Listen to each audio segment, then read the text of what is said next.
What is up, YouTube? This is Homicidal Tea with Rainy B, bringing you the story of Teresa Noor, the worst mother on the planet. I actually have to do a warning for this one. So, warning. The following case you're about to hear is extremely disturbing. It may be the worst case of child murder, abuse, neglect, and torture that I have ever heard. This story is, what I first saw it on was Evil Lives Here, and it left me shook. Like, I remember turning the TV off and sitting there in the dark staring at a blank screen for a while. When I came to, I literally had to watch puppy and kitten videos on YouTube to, like, cleanse my spirit. Like, it took energy from me. This story took from me, and it was the only one that's ever done that. So hopefully I can do it justice by retelling it here. Susan, good Lord, Susan, you tried to help. You tried so hard. I hope that peace is with you, and God bless you. You really tried. God knows that. It has been a while since I posted. I got equipment and then didn't like it and then sent it back, and then got more equipment and didn't like it and sent it back, and then got more. Literally 3 video. I'm on my 4th video camera and my 3rd microphone, and yeah, so hopefully now I can start posting more because I have a static setup. Like, I don't have to use my iPhone, use this iPhone, use this one, use this one, use, oh geez Louise, it was just terrible. So hopefully I'll be able to start posting more content like I really want to. And I've been learning a lot of other stuff from other channels that I've been watching, still on Lazy Masquerade like crazy. So I've gotten a lot of exposure to some really cool stories I've never heard of, and there's a lot of bonkers cases out there. So yeah, hopefully we can start getting to those soon. And then I've amended it again to what I want to do is that instead of shorts being just makeup here, shorts are going to be just me telling a story already made up, because I don't even know if I'm going to keep the makeup thing. It's almost like it, instead of keeping me busy and keeping my anxiety down like it does with Bailey, it like heightens my anxiety. So I don't know if I might just put, this is the look I did, post a comment asking a question if you want to know how I did something, and then I can post a reply video to it and show you what I did or something, because I don't know if I'm going to keep doing the makeup thing because it just takes so long, because I'm just not real good at standing still and staying engaged, and I guess it's the ADD, I don't know, whatever. Still, regardless, you're going to see more of me, so buckle in and get ready. I mean, oh my god, this story. I shot it 5 times, and a remote knocked over for no reason this time. And last time a card got corrupted, a video camera got corrupted, the audio got corrupted on another one. So I don't know if like the story's haunted, or if, I don't know, but, or if Robert the doll, I mean, I don't know if I pissed him off. If you don't know that, I'll link it right there. Dude, that's a funny video. Brittany does an amazing version of Robert the doll, and I'm sorry, Robert, if I thought something bad about you, and this is you, I apologize. I don't think you're ugly. Anyway, just to the story. We're done. Stop. Shut up. Stop talking. We're done listening to me. Now it's about the story. Bye. Do you guys remember that show, America's Most Wanted? And Unsolved Mysteries with Robert Stack. I love that show.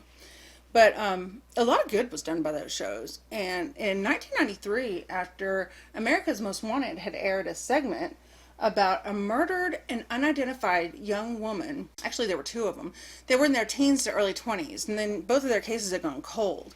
The first victim in 1985 was found in Placer County, California. She had been burned almost beyond recognition and had duct tape covering her mouth and her wrists, and some of her belongings, they included diapers that were strewn around her. So they were concerned that they might be looking for an infant as well that was now missing and probably in danger. There was also a large slit-like cut made into the woman's lower back, and she had extensive internal organ damage.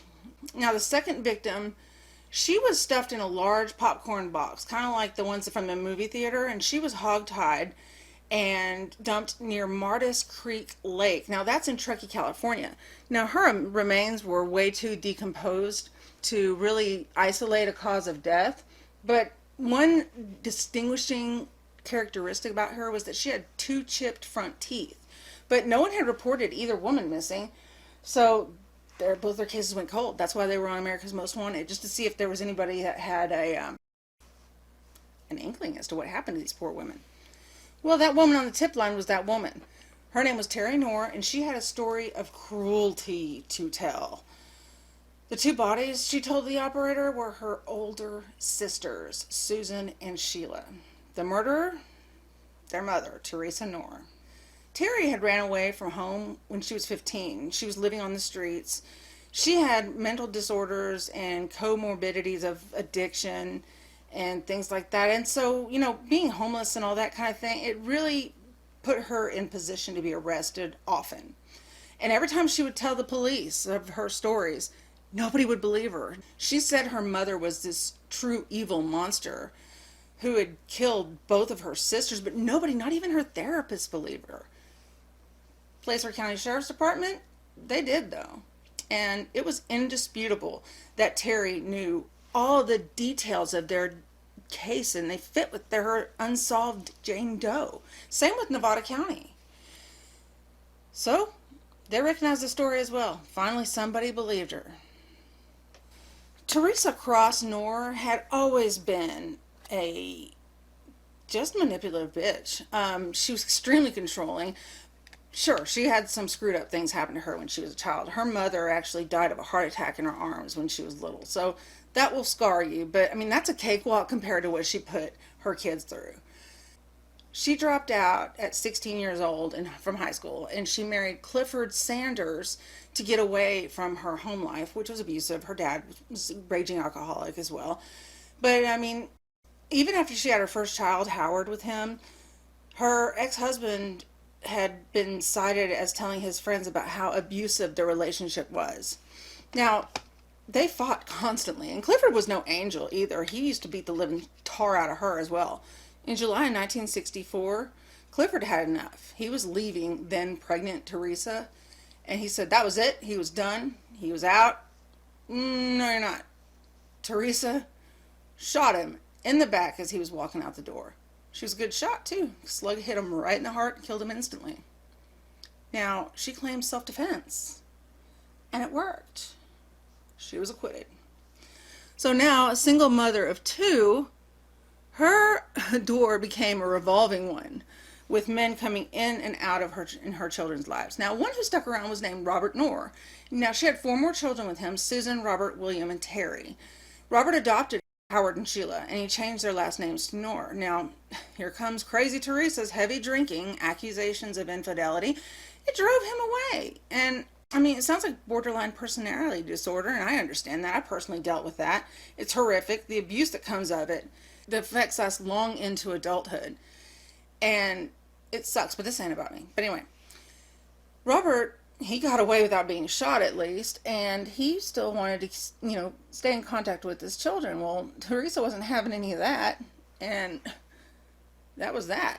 So she married 2 more times, and both of these marriages dissolved into nothingness because of her paranoid delusions, and she just became increasingly more violent. Well, after this, she started gaining weight. This is where her mental state took a deep dive.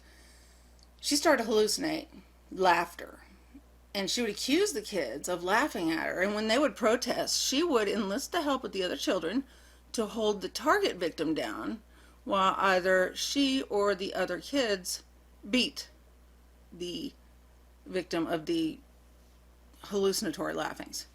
Now, the children, they would describe that the weapon that was used in these beatings as the Board of Education, and it was about 3 feet long and about 1.5 inches wide, and it had electrical tape wrapped around the end for a handle.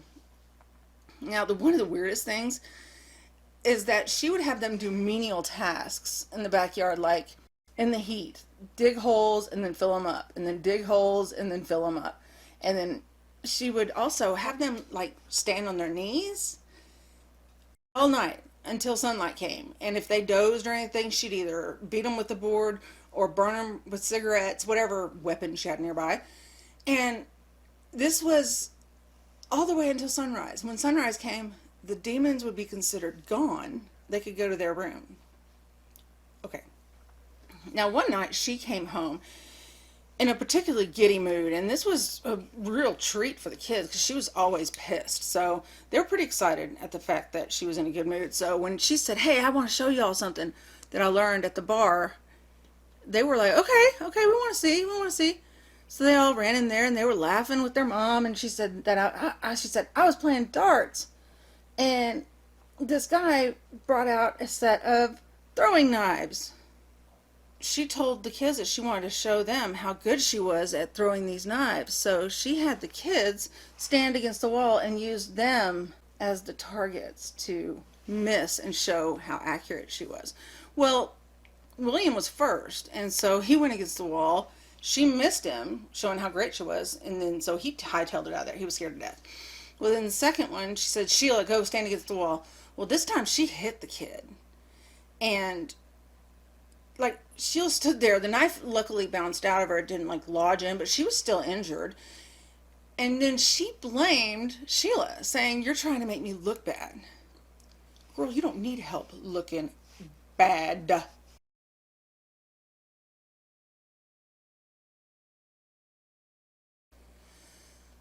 Now, the worst of her anger was directed at her two older children, Susan and Sheila. Now, she thought Susan was a witch who had cast a spell on her to have her start gaining weight because, it had nothing to do with the alcohol that she was drinking constantly. But so Susan was then force fed macaroni and cheese. I mean, she would make huge pots of macaroni and cheese. She would add chunks of lard and oil to it and force her to eat it. Now, this went on forever, and if she vomited, she forced her to eat the vomit as well. Somehow one day she got free, little Susan did, and she ran away to the authorities. Now, I don't know about where you guys grew up, but where I grew up, there were little hands in the window. And if there was a hand in the window, that means that you could trust the adult that was inside and go there if you were being abused, if you were being followed, any reason that you were afraid, you could go there and that adult would help you. Well, certainly this would apply to caseworkers and social service as well. Right. When Susan went to them, the caseworkers went to the house to interview the other children. They interviewed the children while their mother was in the room. Well, of course, Teresa's going to be in the background and she's going to be coaching these kids. All the kids were terrified, so they said, "No, we've never been abused." Caseworker closed the case and returned Susan back to her abusive mother. Well, Susan hadn't gone through anything yet. Teresa handcuffed her under the dining room table and ball gagged her. She would still force feed her and still abuse her, still beat her, and she would even enlist the other kids to beat her as well. Now, this went on for about 2 years. While Susan was still handcuffed to underneath the table, Teresa said she needed little Terry to keep an eye on Susan so she wouldn't run away. "And here, take this pistol and keep it on her." Terry was a baby. She didn't know, so she did. She stood there with a pistol trained on her sister while her mother and the other children went in the kitchen to get something to eat. Something startled Terry, and she accidentally shot her sister in the abdomen. Now, to hear it on interviews that Terry did later, she said that Teresa had actually pulled the trigger. And I mean, regardless of who did it, girl, it's all Teresa's fault. I mean, it doesn't matter who pulled the trigger. Teresa was responsible in my book. Susan was in bad condition at this point. So rather than call an ambulance, Teresa had the boys carry their sister upstairs to the bathroom. They put her in the tub, handcuffed her to the soap dish. Over the next couple of weeks, Teresa somehow managed to keep Susan alive. Once Susan had recovered enough to get out of the tub, it was back Under the dining room table she went. Susan started begging to be released, and this went on quite a while. And Teresa eventually relented, but on one condition. Susan had to let her mother take the bullet out of her body so there wouldn't be any evidence used against her later. Desperate for escape, she allowed it. So enlisted her little baby daughter Terry to function as her surgeon's assistant. And after loading poor little Teresa on antipsychotics and alcohol until she passed out, she used an X-Acto knife and dug the bullet out with her hands. I'm actually surprised she found it, because, I mean, do you know how much damage she had to do to that little girl's internal organs to just be fishing around? Oh my God. Found bullet, like I said, and she flushed it down the toilet. But Susan never recovered. She woke up in blinding pain. Teresa gave ibuprofen and antibiotics. It didn't work. She became delusional from the pain and from the infection, and she slipped into a coma. And was just faking it. She would actually kick her as she walked by her in the kitchen. And if the kids walked by her, they said, just step over her unconscious body. It was at this point that Susan began to lose control of her bodily functions. That's where the diapers came in that they found at the crime scene. I guess it wasn't the crime scene, it was the dump site, but regardless. Rather than get the little girl help, they put diapers on her. And so as the infection progressed and sepsis set in, she developed jaundice and her skin turned yellow. Teresa said, "Oh, that's proof she's possessed by a demon. And you know how we exorcise demons. We have to do it with fire." So Teresa put duct tape over Susan's mouth and bound her wrist and instructed her boys to load the body into the trunk of the car so they could go handle the evil spirits. Now, they drove out to a secluded area, and they carried Susan and her things to a spot just off the road. Now, Teresa ordered her sons to pour gasoline all over her things. No, everything, including their sister. She then had William light a match and throw it on his sister, and this was all at gunpoint. I cannot imagine what those little children, imagined as they drove off and they saw their sister's burning body in the rear windshield behind them. That has to be something you can't unsee. With Susan gone, Teresa now focused on Sheila. Like she had with Susan, Teresa began force-feeding Sheila, and once she shoved a spoon into Sheila's mouth so hard that she actually chipped her 2 front teeth. Now, she started beating Sheila and handcuffed her under the table just like Susan, and she continued to beat her, demanding that she confess to giving Teresa a venereal disease, which Sheila never did because she didn't. But anyway, whenever Sheila wouldn't confess, the beatings got more and more violent, and then finally Teresa had enough and hog-tied her and put her in the broom closet and left her there for weeks without food or water. When Sheila would scream, Teresa would turn up the TV. When she would plead to be let out, they just ignored her. Whenever the kids wanted to give her food, Teresa demanded that they did not, and said that if I ever find out you did, you're going to get worse than either of them ever got. So, I mean, the little kids, they were scared to death. Nobody could help her. Sheila started hallucinating and saying that she was climbing toward a light. And then everything went silent. The last thing anybody heard was a loud thud. And even after that, it took a couple of days for Teresa to open the door. And the only reason that she opened the door was due to the horrid stench that was coming out of the closet. When they opened the door, Sheila's lifeless body tumbled out of it. Teresa called in her sons to help dispose of the body, and that would be Robert and William, because Howard by this time had already left the house. They wrapped Sheila's remains in bed sheets and stuffed her into a large popcorn box that William had gotten from his work. I think it's important to mention that, yes, William was working outside of the home, but when he would walk to work, his mother would circle the block the whole time and never offering him a ride, but just letting him know that she was always there and always watching and always there. Well, she would also walk around inside the movie theater. So whenever his friends or his coworkers, because he really wasn't allowed to have friends, but when his coworkers would say, "Hey, I just saw your mom here," it was just mind games to let him know that no matter what, she could always be somewhere, and that's why he didn't tell anyone. He was still a child. And I started victim shaming in my head about this story, but then these were brainwashed little children. So give me a break. But back to the case.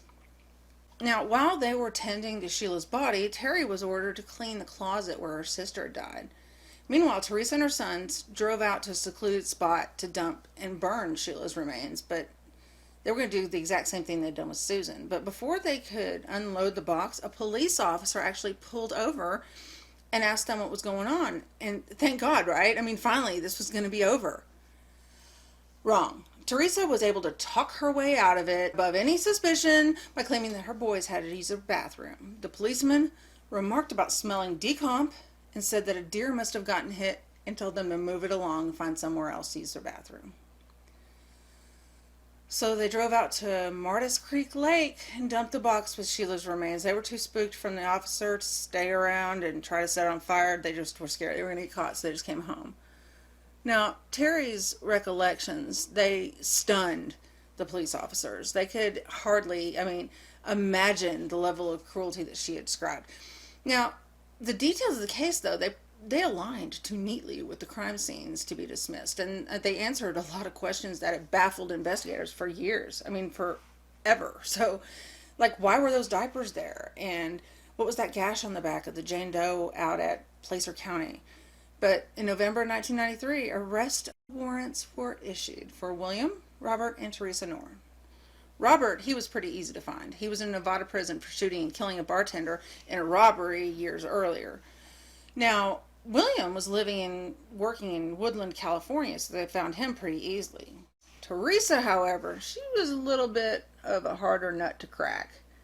She was living in Salt Lake City, Utah, working as a caregiver for elderly ladies.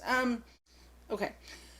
Authorities caught her, though, just in time, and were just withdrawn $4,000 out of her bank account, and had let her employer know that she was going to be leaving town. When authorities finally caught up with her, she already had bags packed. So, thank God. It seems like things were finally going in the right direction, for the authorities at least. Now, in exchange for his testimony, all charges were dropped against Robert, except for one count of accessory after the fact. Now, he pled guilty to this, and he was sentenced to 3 years, which served concurrently with his current sentence. William, in exchange for his testimony, was sentenced to probation and mandatory therapy. Now, I think that he needed it, because years after this all happened, in his interview, he's emotionally stunted. You can tell that, while, yeah, he's functioning, there is a crazy callousness there, and it's not malevolent at all. It's just he has this odd cadence to his voice, and it just kind of lets you in and see that this is a guy who's seen some shit. He's got a movie reel that replays things that he can never unsee, and it definitely comes across in his interview. Now, Teresa Noor, she was charged with 2 counts of murder, 2 counts of conspiracy to commit murder, and 2 special circumstances charges. I've never heard of these. Multiple murder and murder by torture. Ouch. Now, at first, she pled not guilty, but when she learned that her sons were going to testify against her, she changed her plea to avoid the death penalty. You all know, if you know this channel, that that bums me out, because I do love me some lethal injection. Or, I mean, this one, I think she would be great for the firing squad, because she liked guns. So I think if you get the firing squad in and axe her, that would be great. It's hard to understand what these kids went through. I can't even imagine. I mean, any sort of trauma that I endured as a child definitely wasn't anything like this. Even as adults, these people were physically moved at just the sight of their mother. William had to be removed from the courtroom because he became so overtaken with anxiety. And this was years later after all of this. So this was, I mean, this shows what this woman did to so many lives. I mean, absolutely ruined so many people just by being, I mean, I guess you could say she had mental illness, but dude, she don't get a pass from me. I don't care what she got. She's death penalty. Anyway. Now, on October 17th, 1995, she was sentenced to 2 consecutive life sentences. She is serving her sentence in California at the Institution for Women in Chino, California. She'll be eligible for parole. Why? In 2027, and that's not too far off, but she'll be 81, so if anybody sees her, just knock her over. Robert was served his sentence, and he was released in 2013, and today William actually works and has a seemingly normal life. He did share his story on Evil Lives Here. That's where I came across this case in 2019. Teresa Noor is the other one that they've gotten in contact with through the media and whatnot. She continued to share her story even after her mom's sentence. She went on some notable shows, and one of them being Cold Case Files. I love Cold Case Files. I've never seen this on any of those. So, I mean, if anybody has seen this on Cold Case Files and knows the season and or the episode, please post it in the comments, because I really want to see that. I think that would be really interesting, especially knowing now what I know about the case and how it came to a resolution. I think that's always cool to kind of go backwards in time and see the case knowing the ending, because a lot of the cases just stop, especially, like, you know, I mean, anybody who's watched any of these videos knows that I love me some First 48, and First 48 sometimes doesn't have the final resolution of them, and like they had those things called After the First 48, and that's where you can see the court case and what happens afterwards. So I like that kind of stuff. So I would like to see that Cold Case Files. I think that'd be pretty cool. But at 41 years old, unfortunately, Terry died of heart failure. And I just think it's a bummer that it was Terry that died of heart failure, not her mom. But I guess it goes to show that in order to die of heart failure, you have to have that one particular important thing, a heart. So, yeah, unfortunately, we lost Terry and still have Teresa. Too bad it's not the other way around. Now, normally, I've been wanting to put, like, tips and tricks of, like, takeaways from these cases. Like, if a girl went to her mailbox and left her sliding glass door open, then that's something, kids, you need to listen up and make sure you don't do, so you don't become a victim. You know, I kind of want a takeaway to be had from these videos, not just use them as just, you know, some weird form of entertainment, even though all of us that like the true crime genre in some aspect enjoy the cases. I don't even know if there's a correct word. It's not that we like murder. It's I like the forensics of it, and I like how they get to the bottom of the thing. So, but with this case, there really is no takeaway. I mean, it was just the way that these poor people got dealt their hand for their family. It just sucks. In the upper right hand corner, you'll find a link to some soul cleaning videos that'll help you after this mind screw that I just gave you. It's definitely not one of the more upbeat cases, and I've been exposed to some pretty cool stuff on some of the channels that I've been watching, and I think as a idea, it's not going to always be homicide on here. Now, there's always going to be the undertone of homicide, like something that could have been homicide, but was averted in a really cool way, or somebody who was missing that they thought was murdered that just shows up in a really cool way. But all my cases will always be solved. I will never do unsolved cases. I hate that. I can't stand it.